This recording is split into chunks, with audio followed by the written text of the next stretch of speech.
শান্তি মেরে ফেলার জন্য আক্রমণ হয়েছে এবং এই এসপি ধৃতিমান ভট্টাচার্য উদয়ন গুহ ভাইপো অভিষেক ব্যানার্জির নির্দেশে করেছে।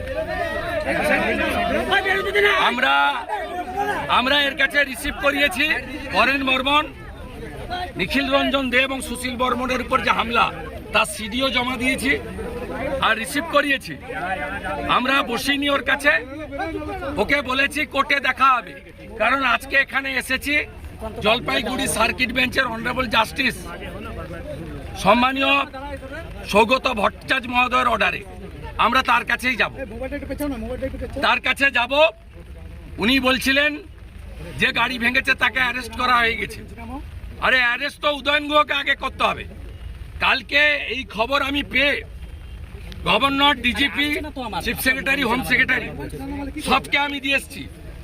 2021 সালে অনারেবল জাস্টিস রাজশেখর মান্থার দুটো অর্ডার আছে, কমিউনিকেট করেছে আমার লয়ার, তারপরেও এই জিনিস করেছে।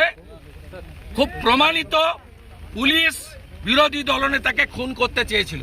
খুনের মামলার প্রত্যক্ষ আসামি যদি উদয়ন গুহ হয়, পরোক্ষ আসামির নাম Dhritiman Bhattacharya, promotee WR IPS। প্রত্যক্ষ খুনি যদি উদয়ন গুহ হয়, পরোক্ষ খুনি হচ্ছে ধৃতিমান ভট্টাচার্য। এই খুনির সঙ্গে ধৃতিমান ভট্টাচার্য এই খুনির সঙ্গে কোর্টেই দেখা হবে।